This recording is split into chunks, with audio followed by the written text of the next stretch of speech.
Yeah. I'm feeling good. I hope you are too. I pray you are too.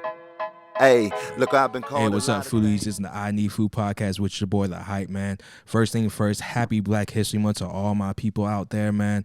We're doing something big or something special for the INeedFoodPodcast right now. I'm partnering up with Light Vision Studios to give y'all about 3 to 5 podcast episodes with video while we make this transition into video. But the first person I had to bring on for this experience is one of my homegirls, a deep homegirl. She was the first guest on our podcast. She goes by Miss Grippers. Don't piss her off if you have to. She has she's Doula Babies online. She is Miss Jackson Pohl. She is a nutritionist as well. Yes. I know your history, love. Yes. Welcome, Ariel Jackson, y'all. Thank you for having me back. First of all, I love it. I love what you've done. This is amazing. Yo, it's been weird, man. You've been here since the first start. We started up in my room. You know what I mean? Started with me, you, 825, who's not here right now. Shout out to my boy. Facts. But we started from there. I was like, look, give me 3 months. I'm going to get traction started, right? As soon as we got the traction started, I was like, you know what? I got to change up my whole vibe, change up everything. Do something big for the community. Do something different. I've been loving it ever since. But how are you doing, love? It's been a minute. It has been a minute. It has been, but I'm good. You know, definitely maintaining out here in these COVID streets is hard. You know, it's definitely hard. People don't talk about, you know, the woes of entrepreneurship and the ups and downs of it and everything like that. But definitely glad to say that my first year being a doula was definitely very successful. Really? Yeah, no, it was. Poll is great. And I'm also a placenta encapsulator as well. Yes. So, I can help you consume your placenta if that's what you like to do. Okay, we went somewhere. We'll go back to that, I guess. That went so left field real quick. I didn't even know that. So good thing for that, man. But the first thing we always talk about on the podcast, you know this truly, how is your mental health? Oh, I'm good today. You good today? I am good today. Last week, I had like 2 days. 2 days? Not gonna lie, definitely had 2 days. You know, just stress. Family life is stressful. Yes. I mean, transparent. You know, I'm at home saving my money, working on my credit and everything like that. Not wrong. No, it's not. It's not. But, you know, I'm grown, and being with your parents is still a lot. So, so now I'm actively looking. Ooh, please come to Alexandria, please. Yes, I am actively looking. Listen, I'm trying to find a good spot that has enough space and isn't like outrageously expensive, because what they asked for in Maryland, I went and looked at this one spot. It's damn near $1,700 for carpet, 1 bedroom. Kitchen was okay. It was updated appliances. You know, had to pay for parking. I mean, I've done the same thing. Like around here is different. No Maryland. utilities. No utilities. No utilities included. Yeah. So we living in the 70s. Ayo. It's outrageous. It's outrageous out here, because I remember when I first got my first apartment at 27, when I'm with my wife now, rent for 2 bedrooms is like $1,500. All my friends now tell me rent is about $1,800, $1,900 for 1 bedroom, 2 bedroom. And I'm telling my people, I'm like, why y'all get a house? Get a house and or move into the city. Get the same price that you get for what you getting out there in Gainesville in the country. Come into the city, enjoy the life in the city. That's what I tell all my friends. But where in the city? Arlington, Alexandria. There's low-key spots in here that's really, really okay. like We'll have to talk about it later. Oh yeah, we got to. I don't want to get into your pockets, but I'm nah. You're not getting in my pockets. Look, I have one person that gets in my pockets. That's the wife, and that's the only person that's getting ever in my pockets, man. But nah, man, my mental health is doing all right. I've had some challenging weeks on a lot of things. I'm glad for a lot of outcomes, a lot of stuff that came out this week and last week. It's kind of sad. The reason why I want to bring this up so much about mental health is that we recently just had someone, not someone we know, but Miss USA from 2019 just passed away. Everybody thinks she on top of the world, got degrees, got everything, just was on a podcast with Denzel Washington. Right. And you never know about your people. So guys, I'm telling y'all out there right now, please check on your people. Check on your funny friends, because that's the ones that hurting the most, bro. So please check on your people. But let's get right into this. Okay. All right. So you said you're a doula. It's your first year as a doula. Well, I know we talked about this, how you got your start in being a doula and everything like that. How would you describe like the process of doing that? Like, is it been more beneficial to you regardless of the person, or just like you're happy you're in this service now? I'm happy I'm in this service. It is definitely fulfilling. You do not become a doula for the money. One, it is a calling for sure. Every person is different. Each person requires something different of you, you know, and just being able to connect with different women in their vulnerable states like that is very, it's amazing. I can't even really put that into words, but it's nice. Nah, I get it. Like we talked about this last year, helping us, me and my wife, when we eventually conceive. We're not there yet. Everybody been asking. Yeah, I'm ready. And I know you ready. But to me, that work is very, very special. It's very, very kind. And the reason why I want to bring this up more and more, because again, I'm taking it from like popular news and everything, guys. Rihanna just got a kid. She's 32 years old. Yes. Everybody's hyping over Beyonce, which I love. But there's always a stigma on having kids late. Right? Yeah.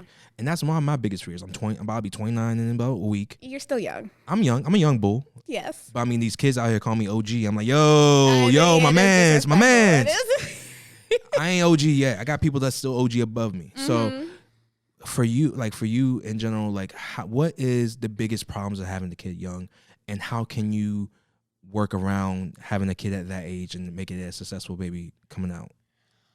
Oh, that's tough. I mean, that's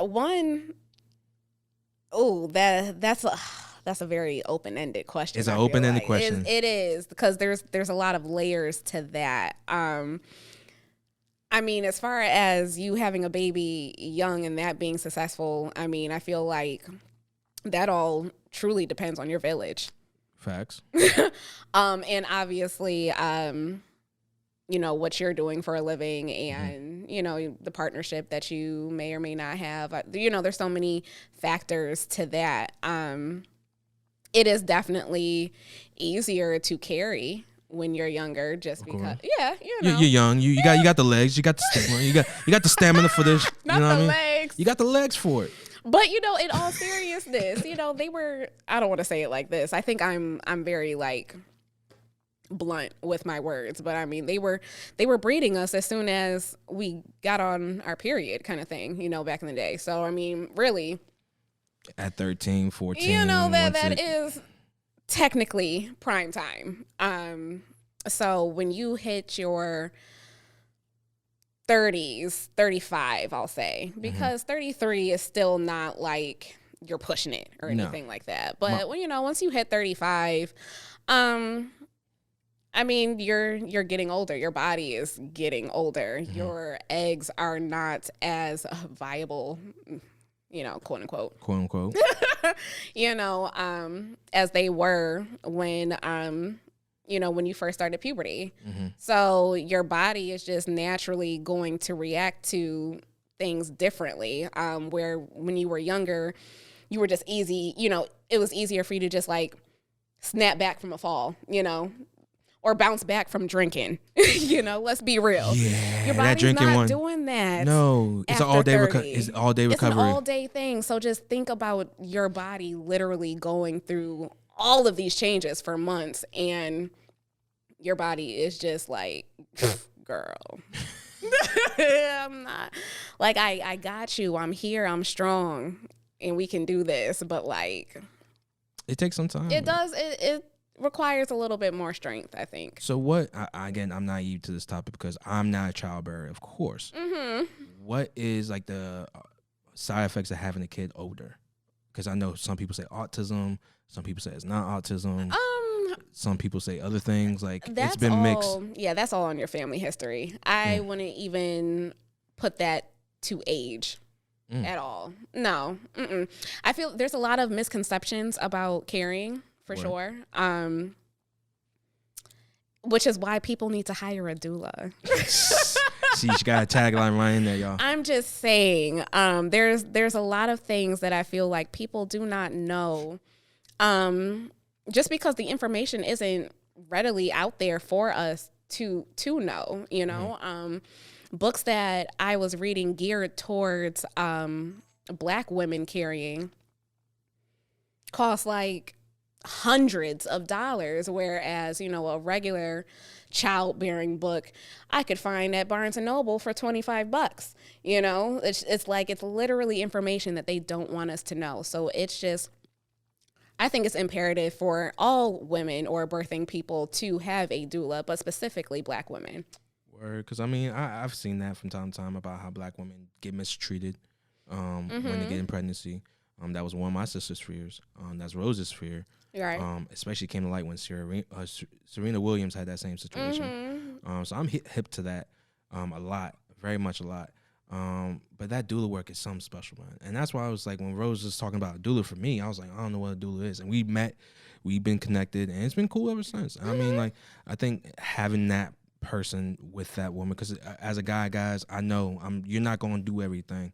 I mean, look, you can be there sometimes, you can be there most of the time, but you're not going to do everything. Yeah, so but it's I'm good to have here extra to help. You. Yeah, good to have the extra help. Yeah. It's good to have the extra help. Moving on, Miss Jackson Poll. Yes. Has your pole endeavors ever, like, what's like your pole endeavors? Have you been able to travel while doing pole, like doing a live pole and stuff like that? I have traveled. I've gone back to my hometown, which is Buffalo, New York, 716. I've gone to Atlanta 2 or 3 times actually last year within like a short time span, honestly. So that was really fun and exciting. Word. I definitely want to start getting back to teaching workshops again at different studios. Has COVID prevented that mostly? Mostly, no. Mostly it's been drama filled with different women in this area that frequent pole studios here. So that's deterred me more so than anything. So you still don't do private lessons? Or I do private okay. lessons. Okay. Yeah, I just haven't gone to studios. Word. Okay. Yeah, not that I wouldn't. It's just I need to go to different studios. So in your entrepreneurial Yeah. rise, and you said COVID kind of like tempered that with a little bit. Do you plan, like we talked about this, you plan on getting in the studio. So your plan, because you said goal, we said plan. Facts. Come on, it's the plan. It's a Yes. manifest. Do you plan on having that studio by the end of the year? Or are you still looking for those locations kind of bit?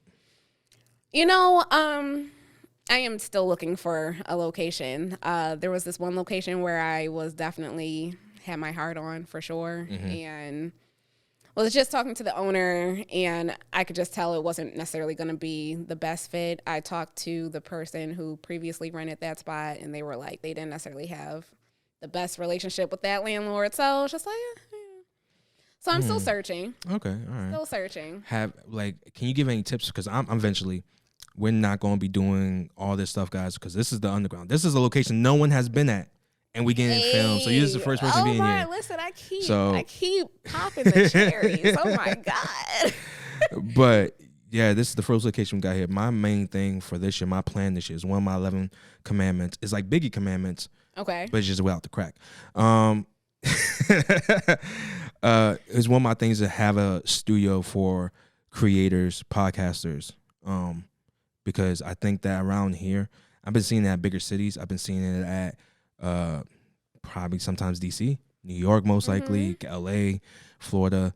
It's one of those things for me is like you can make money being home to somebody. Yeah. And that's the thing I love about the most. It's like you can be a home for somebody, just rent out the space, help you out when you build, they build. And that's the one thing by coming up together that I think, and guys, we can talk about this too, is like, Jesus. Oh, what? I just burped. I'm sorry. Yo, nah, but Go ahead. you only got water, yo. But I know. But like I said, it was like that. It's like bringing somebody up in our generation now is a lot more meaningful than back in the day, in my opinion. Because I think back in the day, a lot of us in our Black culture, we had to survive for ourselves. Okay. And you couldn't survive like, hey, I want to bring my boy Daquan with me to this job. Well, you couldn't do that back in the day. And it's even harder now to do it back in the day. So that's why I feel that inspiration a little bit. Okay, I feel you. I feel like I slightly disagree. How? I want to hear the disagreement. To say that it was harder. Yeah. It was harder then. Yes. Oh, okay. Yes. Okay. I'm sorry. I want to say, I'm like, how are we going to disagree about that? No, it's harder than when I'm you're sorry. like, I'm sorry. they only allow one black. Yeah. Misheard you. Yeah. But I mean, I've been in situations, been more times like that. Like I was one of the only black people at my job, at my previous job, and that's weird. Like, so I know with Pole, you see all different types of nationalities. Yeah, I mean, so I grew up in a white area. I went to a predominantly white school. It's Buffalo. You ain't gonna see that much out there. You know, yeah. So I definitely grew up used to it, but now that I've been in this environment for so long, it's just like, yeah.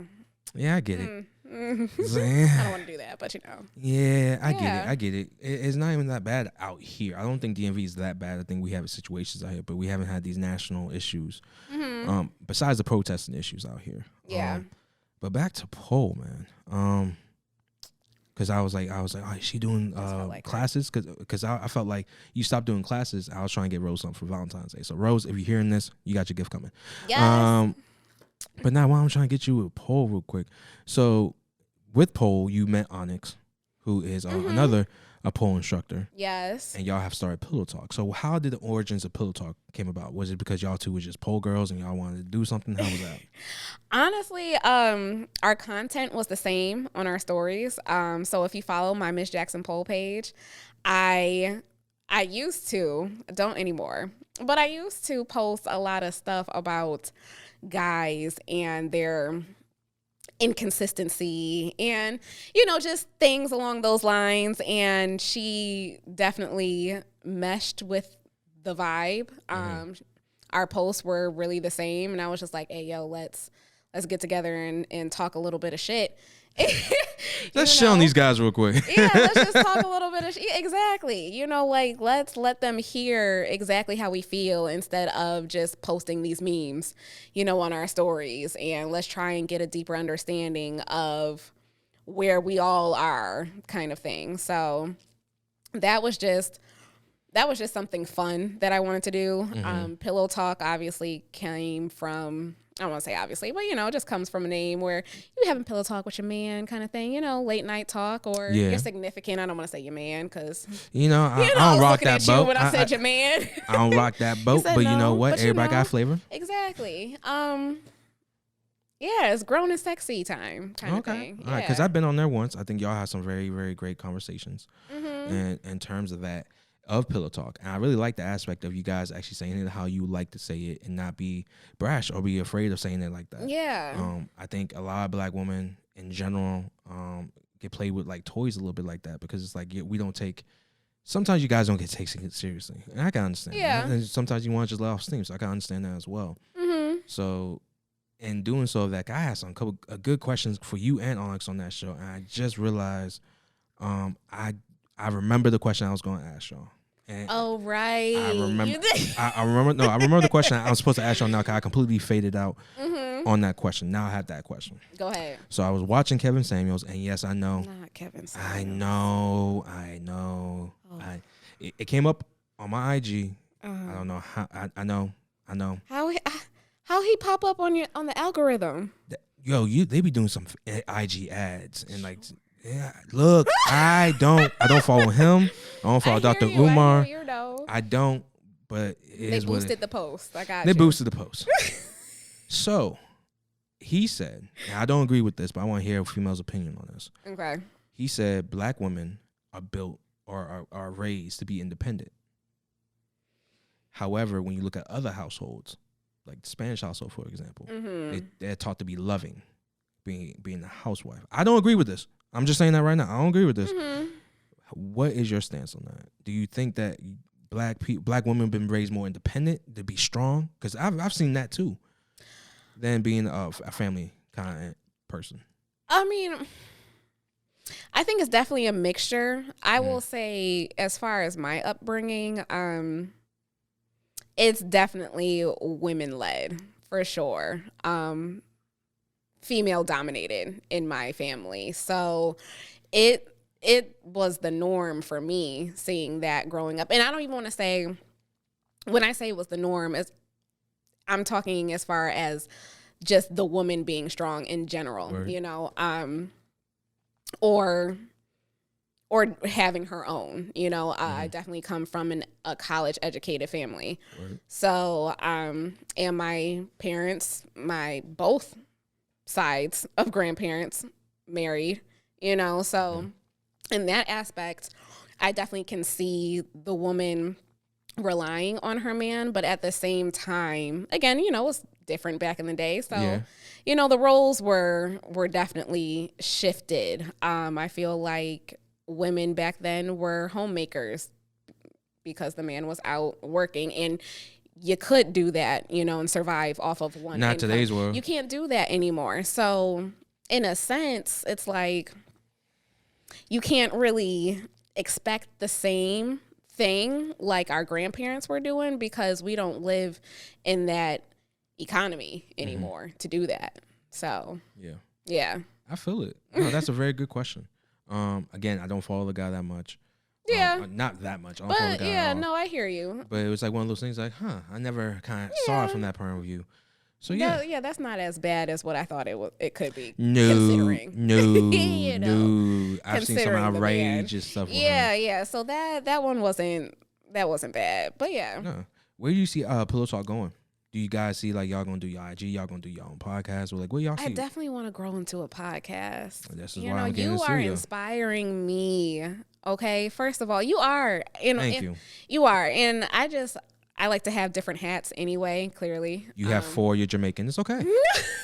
It's okay. I got 3. It's fine. I'm in Clearly, that boat. I like it. But you know what? To be an entrepreneur, you cannot rely on just one set of income. No, you can't. You have to have different jobs in Facts. order to sustain. So it's like you're always looking to see like what's the not to say next best thing, but what's something that I'm really passionate about that I feel like I could probably profit off of.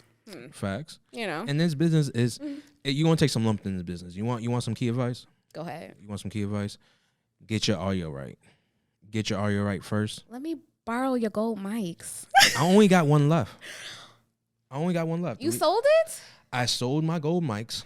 I have one left. I'll sell it to you for cheap. I think I only have one. Why'd you sell it? To get that mic. Respect. I had to sell 2 to get that. And I actually sold one in my old interface to get that because I had bought this separately. No, you got to keep one. You can't sell it. Yeah. It's hard. Yeah, no, It's hard. You can't sell I mean, I have people on it. It's been great. It's been mixing well with this.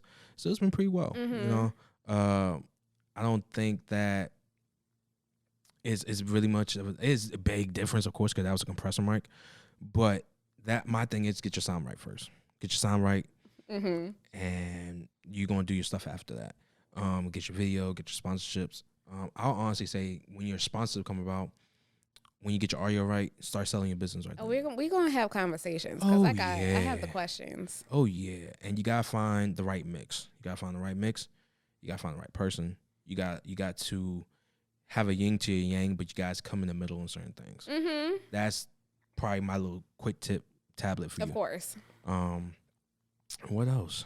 Because I saw Pillow Talk. I was like, I'm going to be honest with you. When I saw Pillow Talk, I was like,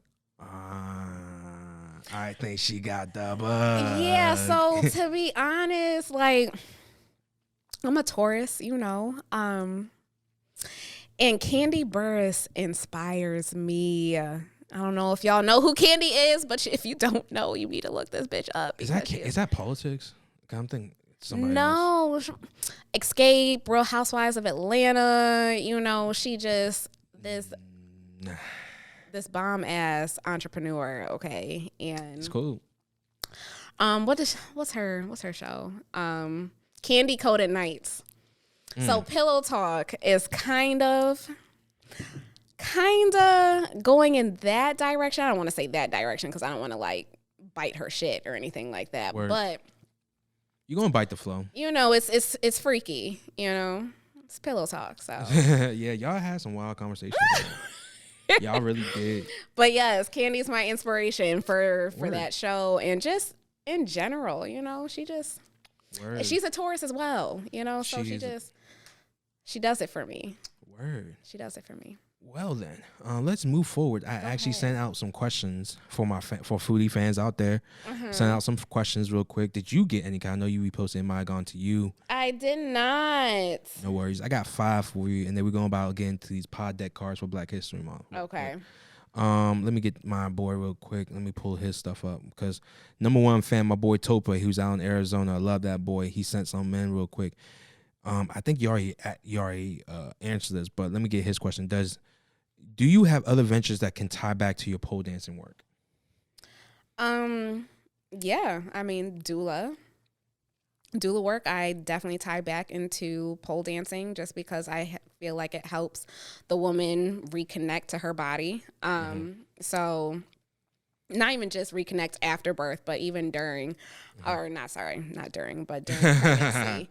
During pregnancy, different movement exercises that are involved with pole and different floor work moves help with your pelvic floor and can just help, open you up in general. So Word. That is definitely what I tie back into pole for sure. No worries. I got another one. Can't pronounce his IG name, but he said, "What is the?" I'm sorry, we're getting a little personal. Go ahead. What's the worst breakup you ever had? Oh, You said okay, cool, and I was like, all right, let me pull this trigger back and bang. I want to know the worst breakup I've ever. They're nosy. Honestly, it was probably an ex of mine, and he was stalking me. To say we talked the about least. this, yeah. To say the least, he was stalking me. Popped up at several locations where he should not have been. Popped up at my house. Popped up at my sister's house. You know what? My brother's fiance, rather. Okay. Popped up over there because he saw my car over there. Popped up at my job, and then was just giving me sob stories of him not eating and everything. And I could clearly tell that he wasn't eating because, he was looking real skeletal-like. But Yeesh. Y'all don't give a fuck when it comes to these exes, boy. But yeah, that was probably the worst for me. You know what? Actually, definitely was because my family liked him. So it was difficult.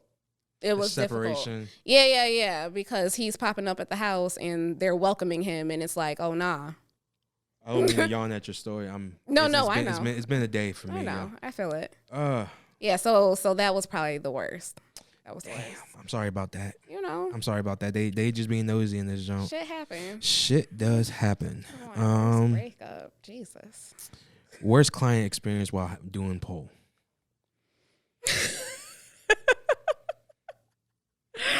Y'all are funny.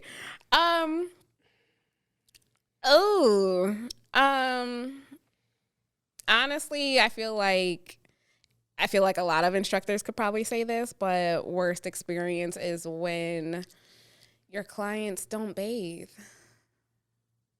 and you're spotting them. And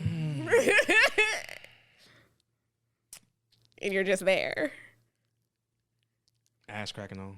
Yeah. So it's like you got to be close. Facts. Okay, because you're not trying to get sued. Facts. But at the same time, it's like, girl, stank. You offensive. Catfish. Stank. So I would say it's that.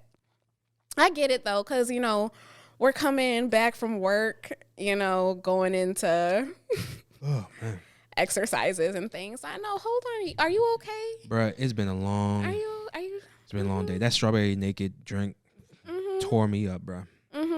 What's your sleep pattern like? My sleep pattern is like 6-7 hours a day. Okay. And I took a 3-hour nap before I got here. It's just the naked's running through me. No pun intended. That is. It just that's just bugging me right now. But it's like we got to push through. We got to push through this. I'm going to skip over those other questions because they're getting a little personal. They're getting a little deep. Like, I'm curious. That's one more. I'm curious. Pick the best one. Not like the best one, but the best one. You know what I'm saying? But the best one. All right. me see what I got here.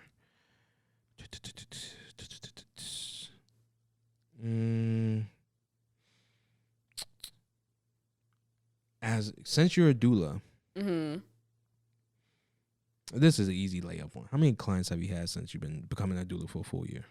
Oh, 13.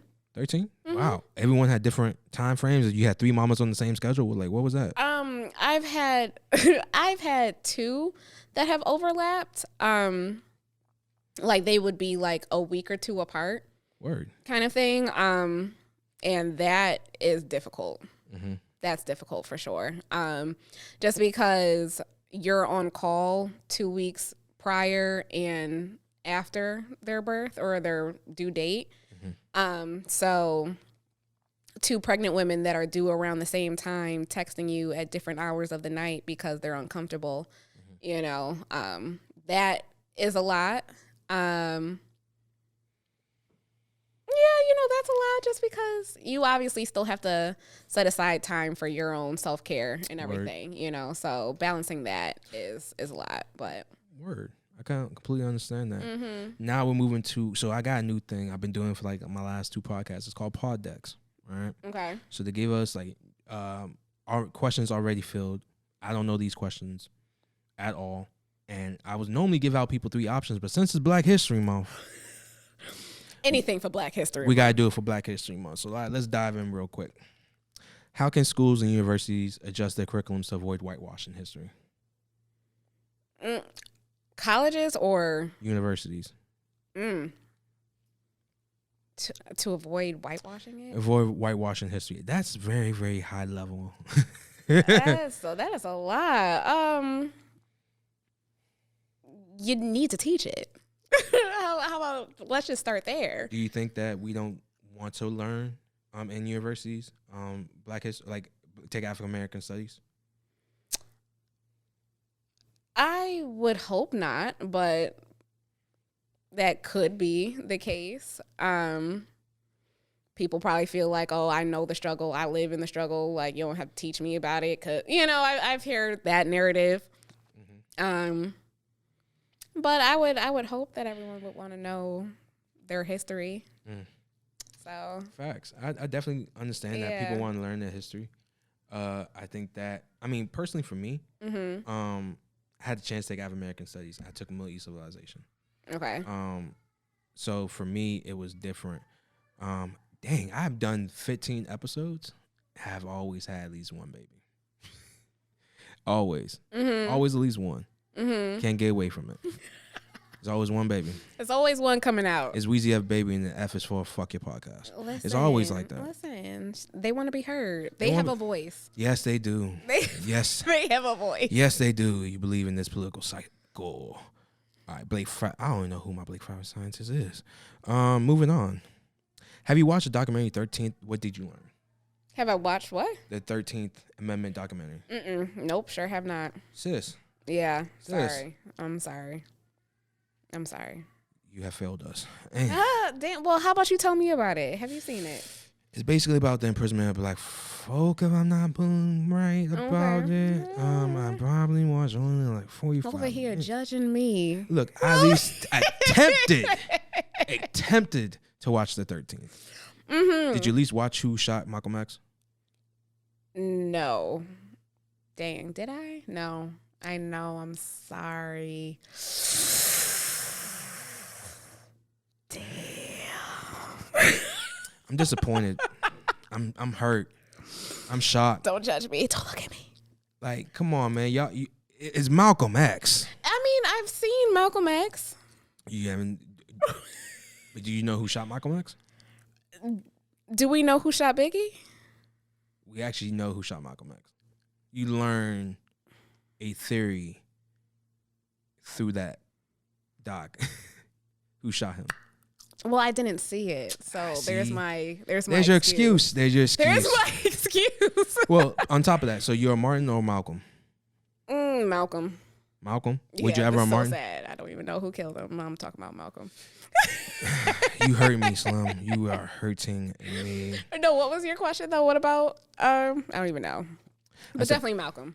Definitely Malcolm. I said Malcolm or Martin. I was Martin when I was growing up. Now I'm more like Malcolm. Yeah. I would say that I would identify as Martin growing up, but that's also because the schools pushed Martin on you and not Malcolm. That's facts. They didn't want the radicalization. Exactly. They knew what they were doing when they were Facts. teaching. Facts. They're selective. So Yeah. I got another one for you. What we got? My phone just locked. Of course. Where's your favorite film or documentary about the Black experience? Sorry, I'm laughing because they said documentary. We 0 for 2 for that. I know we are. So what's your favorite Black film that gave you the Black experience? In general. I have 2. That gave me the Black experience. Mm-hmm. Is it really a film?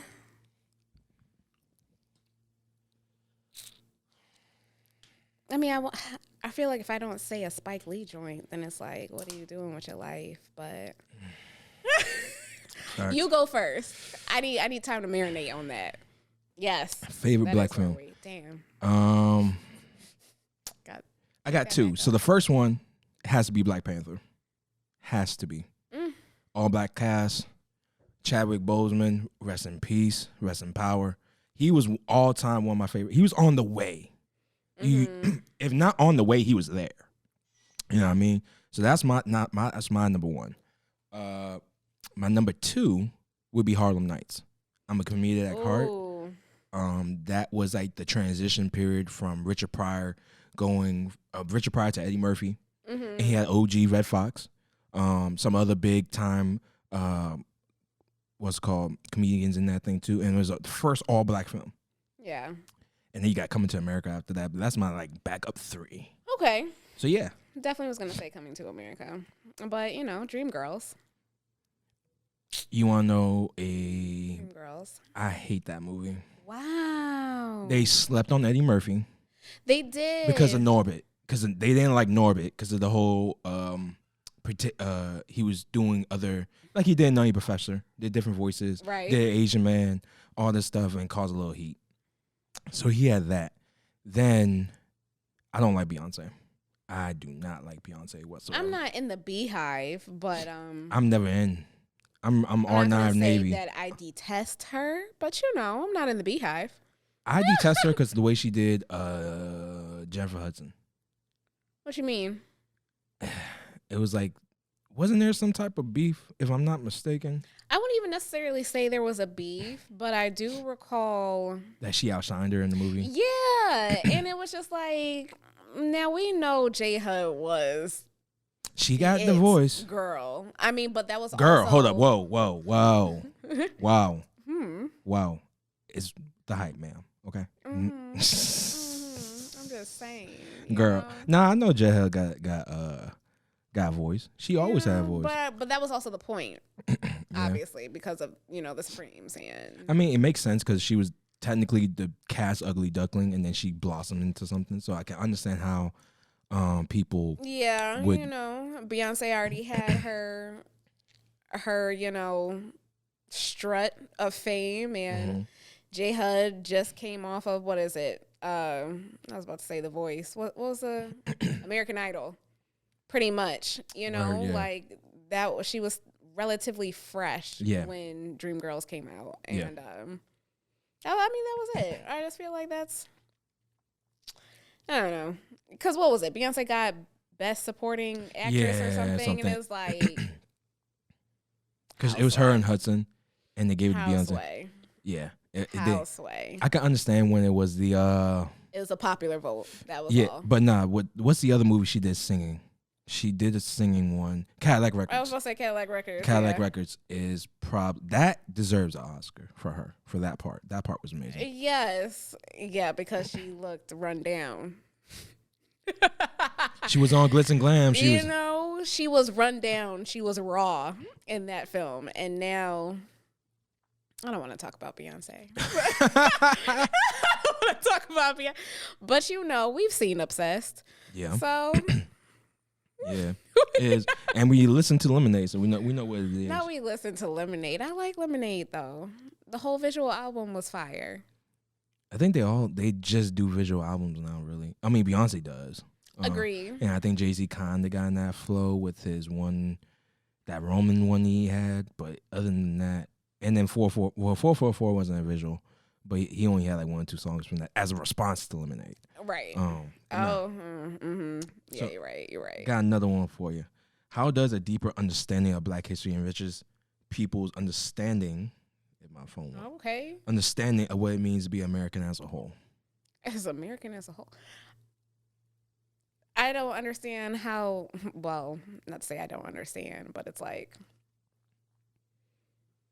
how can Black history show you how to be American? This is me being real Black Panther-ish right now. To be honest, yeah.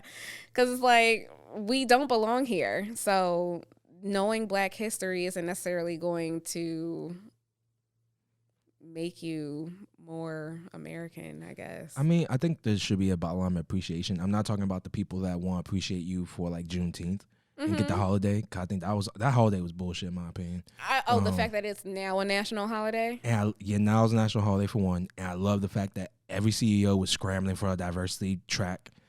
It was like, dude, you guys, it wasn't, if you guys want to be ahead of the curve, y'all should have done it beforehand. They do the most. So when it comes to that, show respect. Yeah, but I think in understanding Black history, you understand your future. There's a lot of stuff in Black history in terms of sports, in terms of education, in terms of sometimes technology, and I mean, yeah. It to understand where we came from, what a lot of this shit, and what we benefited from being in Black history so much is that people should be understanding of like what we benefited to the country. Now, oh yeah, for sure, because there would be a lot of accidents if Garrett A. Morgan didn't make the traffic lights. There you go. There you go. I didn't know his name, but I know a Black man made a traffic light and made the AC. So praise God for him. But not like a lot of people don't understand the sacrifices for like the Tuskegee Airmen, how we did it in war. I think the Tuskegee Airmen, and then they did the whole testing and everything like that. So I really think that a lot of people will be understanding more of Black history and Black culture if they understand where we came from a little bit. Now they understand the struggle part. Do they? I can't even say that they empathize. Dang, you on your Black Panther shit for real. You know, I am a Black Panther because I don't feel like they understand at all. They say that they do, but they don't. I don't think Congress do. I don't think like governments do because they just put on the dashiki, took a knee, and then call it what it is. Yeah, and let's all take a picture together in solidarity. Yeah, and a lot of ACLs was torn that day. But it's like, to me, you have to have understanding. I don't understand how it's been when we were free, 1865.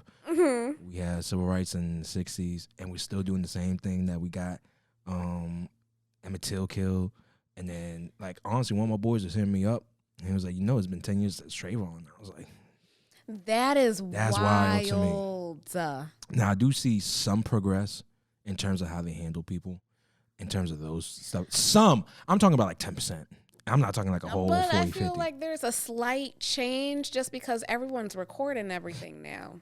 Yes, and that's why I love it. Because when people want to get the word out and when people don't want to take our word for it, videos and that's best thing. You can't destroy video when it gets online. People gonna snack it, whatever, all that stuff. So I think that when video became a major thing in 2010, 2011, and recording these situations, it helped us in the sense that y'all government officials, we watching, we gonna be on this. It has helped in certain cases. But then they also retaliate by saying, okay, we had this body cam recording too, and I'm just like, the body cam never works. Right. The body cam never works. So it's, to me, I see improvements with that. Now, because of video, Ahmaud Arbery got his justice that he needed with the 3 white men, even though the freaking federal prosecutors almost was like giving them state time instead of Georgia state time. And if people don't understand the difference between federal prisons and state prisons is a whole different game. Yeah. I've never been in that kind of situation, but feds get fed well. In state prisons. I've heard that prison is better than jail. Yes, is that right? I only been backstory. God, I've only been. I only been in lockup. What's only, the tea? You wanna know? I'm curious. We're here. All right. We're going deep back in the times. So I was about 19 years old. Mm-hmm. I just got my first car from my pops around my birthday. Best birthday I ever had. My red Hyundai. My Hyundai took me wherever I fucking go. You have that first car? Bruh, that first car is everything. So I remember one night I always party late at night. This is around the time I started dating my wife. And every Friday, Saturday night when you serve tables. Oh, y'all were together that long? I've been with her. Have been together that long? I've been with my wife for 9 years, married one. That's amazing. Thank you. You know, she I was able to stay. And I stay at the table and I'd be outside the house with a boombox over my head, fucking up. But yeah, I've been with her. So that was when we first started dating. I think I was dating her for about 2 months at that time. Went to my boy Travis's house, had a party with all my peoples. I was lit. And this is the last time I've ever been this drunk. So, of course, went through Warrenton. I didn't hit the curb. I went on the ramp. Get off the ramp, I see lights. I'm like, fuck. Yeah. All right. So I had baby DUI because I was underage. And then I had, what's it called? I had possession. All right. Gotcha. Now, some people don't understand this. Or not understand this. Some people will be terrified in this situation. And I was one of those guys that's terrified because I was leaving around 1 in the morning. Mm-hmm. Of course, I'm the only car on the road. Of course, they send out the whole unit. I'm talking 3 vans, 1 cop car. As I get out the car, I'm like, I'm not making it home tonight. I'm not, and that's honest. That was one of the only times I was like, I might not make it home tonight. Will just keep doing what you need to do. You might not make it home tonight. So I get in there. I had to do the little DUI test. Failed that, right? Mm-hmm. Get the officer, you're on the arrest for DUI, blah blah blah, possession, blah blah blah. All right, cool. Officer takes me in. Now I'm thinking the whole time I'm talking to this lady, right? Say where I'm going, what county I'm in. It's the first thing I'm thinking about, what county I'm in. I'm in Fauquier. I ain't gonna get no love in Fauquier. Prince William County, I'll be all right. So I'm in Fauquier. The whole time I'm telling this guy he's a girl, right? Hey, ma'am, this guy, this, that, and third. I get to the station. I get the light finally, and I'm starting to sober up a little bit. The dude's been male the entire time. So I really was calling a police officer a female. And he was just allowing it. And he was just allowing it. Because I was like, hanging yourself, dude. Yeah, like that. But it was actually kind of funny because that was the first time I could make a whole crowd laugh. And it was not like no tap dancing Negro shit. It was more like I had some belly laughs in that joint. Yeah. So the guy was nice. He was like, look, if you pass your breathalyzer, I take you to pick up your car. You can go home. I had to be whatever the baby DUI limit was. I don't recall. I was a 0.01 over that. Damn. Sent to lock up, my guy. So I got sent to lock up. And that whole experience actually was very interesting because the way they profile, I don't have as many tattoos back then as I do now, but the way they profile my tats as I was gang related, anything like that, it was weird. So you were like booked? I was booked, put in Fauquier County Jail, had a bunk with 3 other white people in there. Woke up that morning and all 3 of them saying the N-word. All 3 of them didn't know I came in the cell. Okay, everybody was knocked out. Oh, right. So they just woke up to this. Woke up and see this black man. Oh yeah, it was one of those. And there was a squabble. Jail people got involved. I get to the judge. Judge told me, hey, what's going on? I said, hey, they said the N-word, because they were about to charge me for additional assault. Of course. Or what the main guy said, but the guy that arrested me came back, and I told him the situation, and he vouched for me enough to get the charge dropped. So I don't really have any more. And like, people do their job. Sometimes you're going to get a good guy. Sometimes you might get a bad one. Bruh, I was drunk. I called a cop a female. I should have been at least toe tagged a little bit, to be honest, because I've seen that experience before. Yeah. So that's just that. Yeah. How do you move? Like now? Yeah. Like, how do you navigate, especially now, considering like, because I mean, I'm a black woman, so Yes. I'm not going to say that I don't have it as rough as you. I'm going to say that, and I am fully aware of that. You know, I definitely realize there's still a privilege in being a woman, regardless of me being black. So, yeah, like how I moved How different. are you? How are you? I really didn't have a problem with cops. I don't have a problem with cops. I train with cops at Brazilian Jiu-Jitsu. Okay, yeah. I talk to them all the time. I especially talk to them now about certain situations and ask for explanation so I don't go over my head. And I want to see a reliable answer. And sometimes I get that. And so I have that. That's number one. Number two, I don't move around that hot anymore, even though Virginia just changed the laws. So I don't move around that hot anymore. That's one. I don't really drink when I'm out anymore. I don't drink with my wife that much anymore. I mean, I might have one or two, but I'm good off of that because I train a lot. And if I drink a lot, my training is going to be piss poor. Oof. And like you said earlier, we about to be 30. Our body don't recover the next day after drinking. And I had one of those. It wasn't fun. I had one of those when I was still living at my parents' house, and I had to cut the yard the next day. And they were banging on my door at 10 a.m. and I just got in at 3. Yeah. It wasn't. I had that. So for me, moving around, it's not that.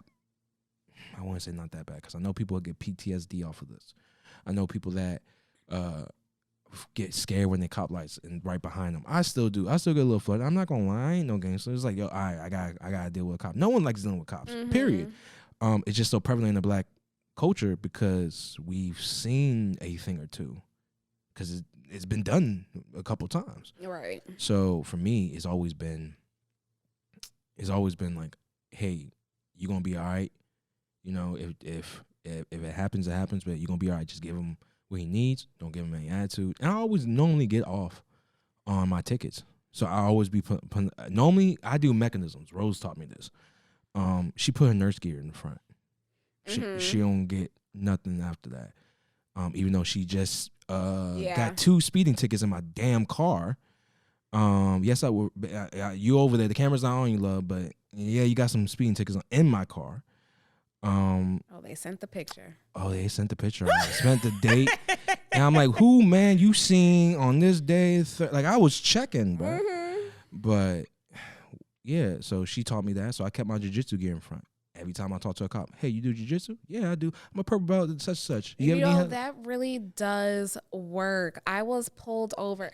Listen, I was at the hospital, was working, obviously, with a doula client, and she delivered late. I'm driving home around like 2:30 in the morning.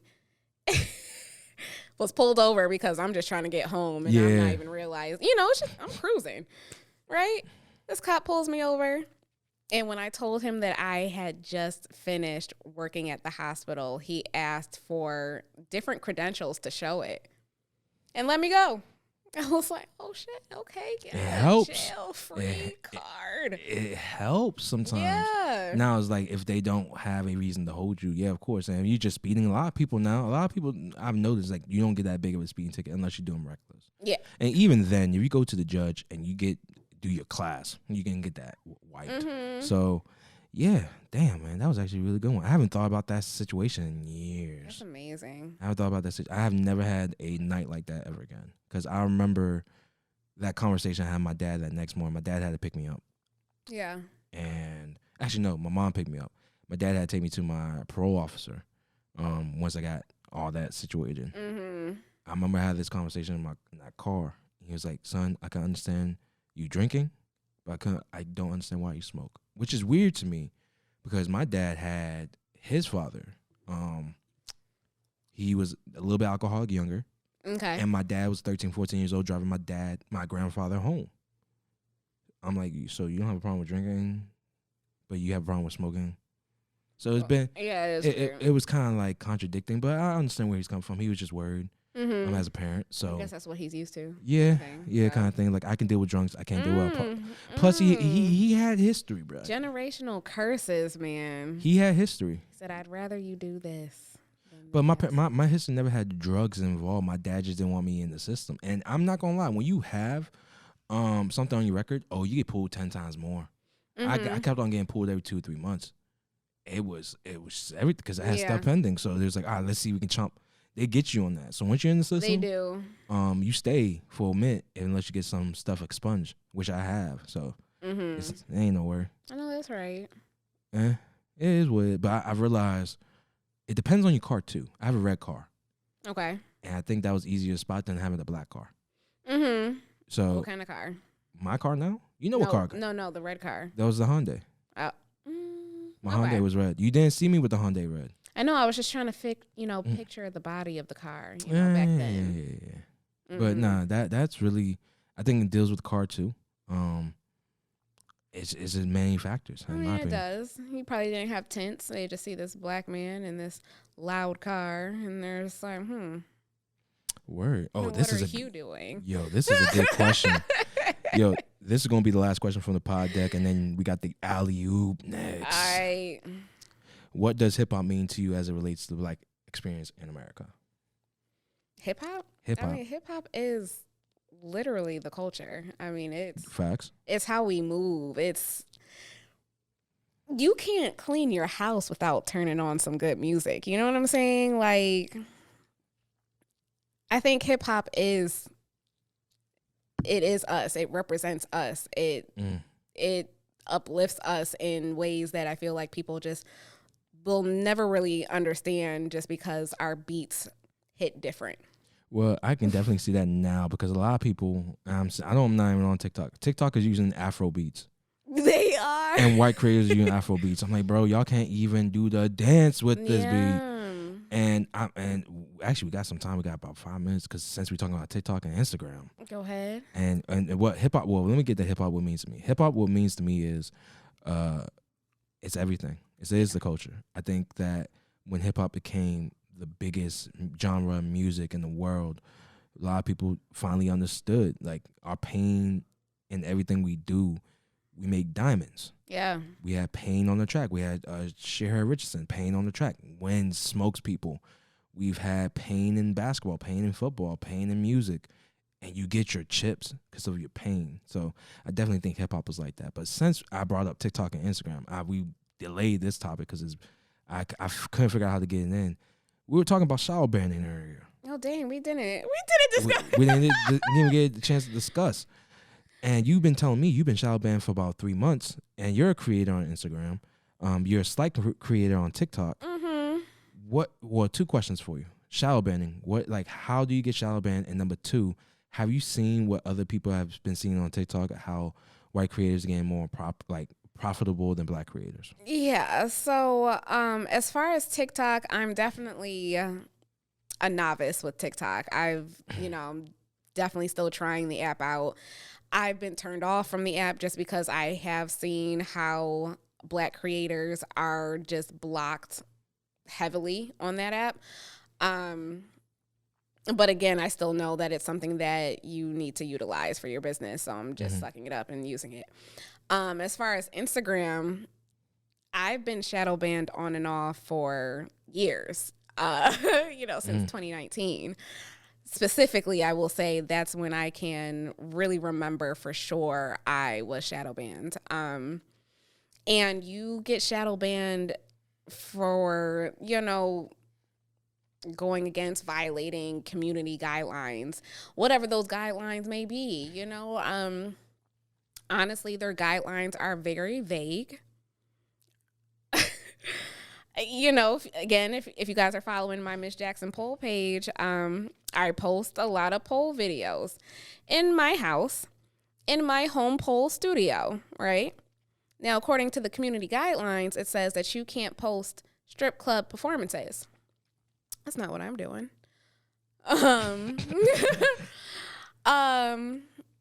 They definitely have their issues with nudity. I see a lot of ass and titties everywhere. Ass. Okay, exactly. My most recent posts, my last 4 posts, videos, have been damn near a silhouette challenge. You literally see the outline, a shadow, if you will, of my body, and I am shadow banned. I'm blocked. I cannot use IG Live at this point, and this is a first for me at this point. that's never happened. So it definitely brings me to question if there's someone actually reporting my account, or if Instagram is or has been just watching me since 2019.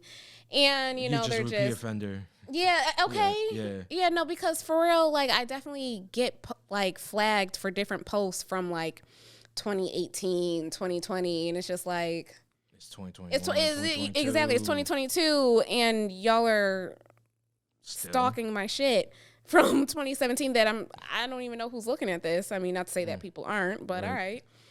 But for those things that are flagged, it's music, because if you've noticed that they're kind of forcing you to use reels, to play the music. Exactly. Because if you don't, then you have to put, I don't own the rights, and that might still get the post taken down. So, they want you to start utilizing the reels. Okay, great. But I also still don't understand that if the song is available on a reel, why does it matter if it's just on a regular post? I don't know. Like, if I can still play it on the app, why does it matter how it's being posted? That's an IG question. I don't got that. It's weird things. And then again, they don't want you sexual soliciting, and that's not what I'm doing, but but again, who knows what's happening? I don't know how they're reading into my account. I don't know how they could be reading further into my account, because they took me down last year. Actually, was gone for a month, and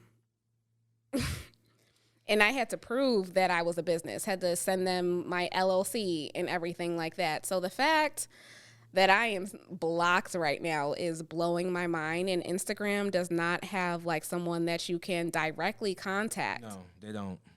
They don't. So it's just like, why am I blocked from using different branded content tools when I've already proved to you that I'm a business? Mm-hmm.